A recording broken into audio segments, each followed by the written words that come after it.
Yeah. No, I appreciate the fact that we're expanding upon the thought, but I do think that Naomi did a very good job of pinpointing what we're trying to convey. And this is why these conversations are great, because we have multiple perspectives, right? I think we understand what the women are trying to convey. I think there is a disconnect on what you guys are still not gaining. I'll speak for me. I don't want no woman that has to think singular, period. In no way, shape, or form. Because if I chose her, I'm doing my job every day, every week, every month.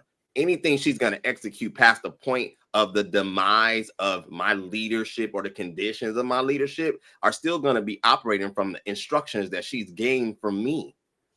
That's just how I see it, right?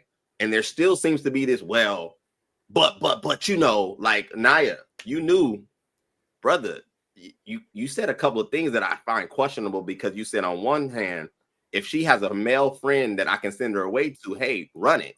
And then on the other end, you said if I'm her father and he failed, then come back home. Well, I would say you're a crappy father, because if I married your daughter, I'm your son. We're family. If I'm sending her back to you, we had a conversation amongst kings. Unless somehow, some way you just gave her life and you just Nah, exist. don't say kings.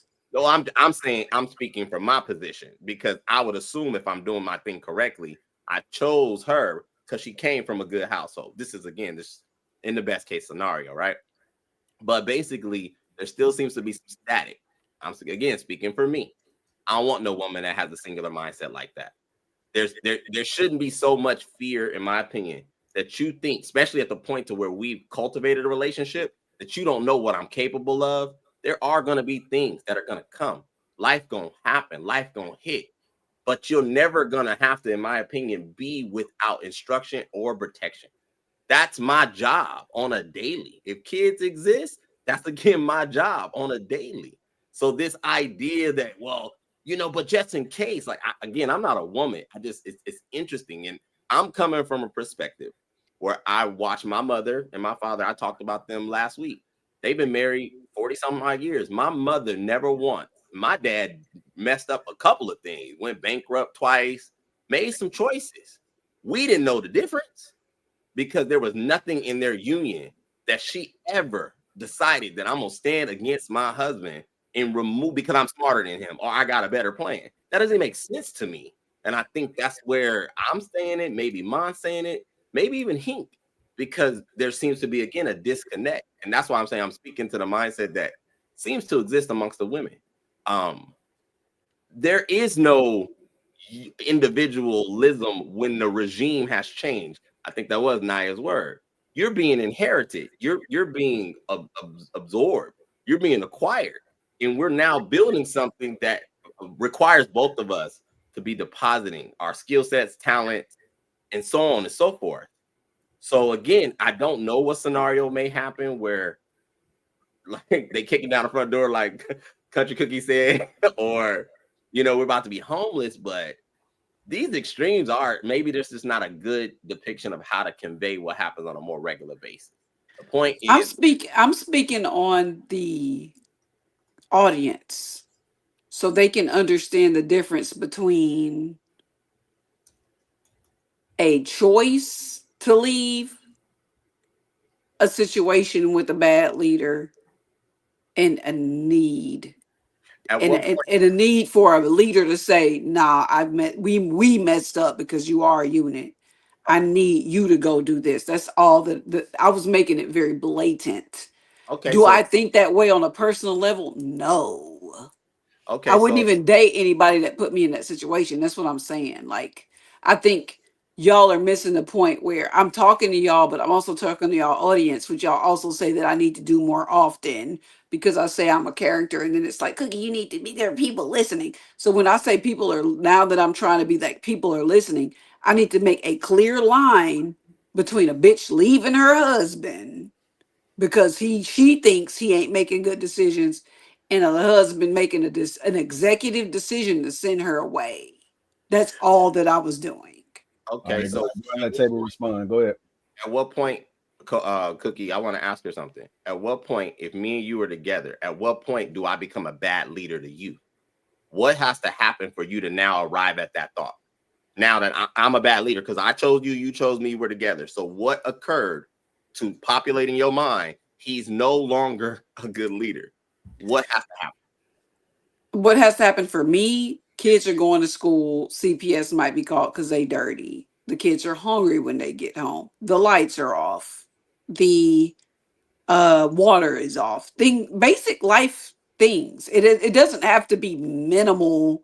You made a bad investment and now we might miss 2 car payments. That's not what I'm saying.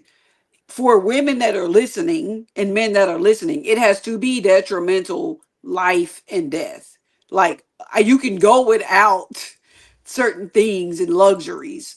What I was saying was it needs to be life and death if you have to make that choice. So it would have to be something very big, Okay, like so let's use homelessness, like literally. your example. If that was the case and we're both operating at our optimal level, if the kids that we have are going hungry or dirty, where's your participation in that? Because I'm one party in this equation, right? Like, how is that possible? That's possible when you have somebody that's blindly following you and doesn't have a job, a backup plan, of money behind that she's not using to leave you, but to take care of the family. Everything that y'all say is fucking bad. That's where she's at. That's interesting. That to me sounds like a woman who's operating on her own. No.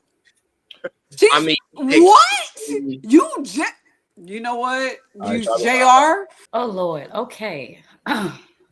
So we've been on this for a while.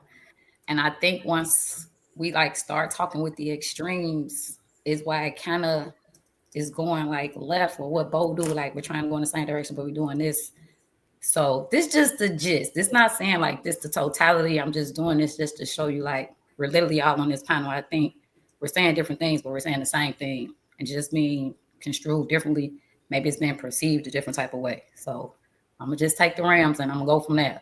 All right. So this kind of just all started from Miss Taken just saying that she had a conversation with her sisters about a particular scenario, right?